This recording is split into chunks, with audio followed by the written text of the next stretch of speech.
comment se répartissent les chiites aujourd'hui? L'Iran est le premier pays chiite au monde. Sur ses 70 millions d'habitants, près de 90% sont chiites.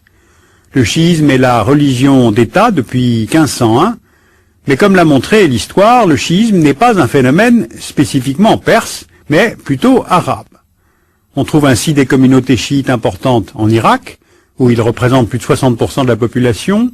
Au Liban, la communauté chiite regroupe là près de 40% de la population libanaise. À Bahreïn, au Yémen, au Qatar, au Koweït. En Arabie Saoudite, une minorité chiite vit dans l'est du pays, environ 15% de la population.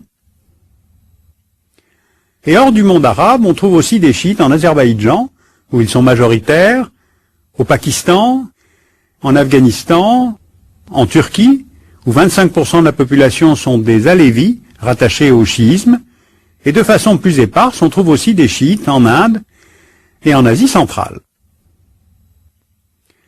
Alors le constat qu'on peut faire, c'est que dans la plupart de ces États, les chiites sont minoritaires.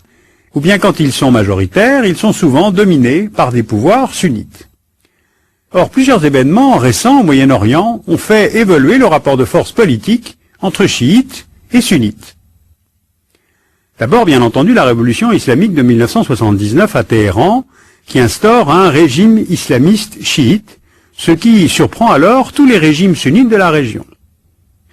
Ensuite, la guerre au Liban, où émerge en 1982 un mouvement politico-militaire soutenu par l'Iran, le Hezbollah.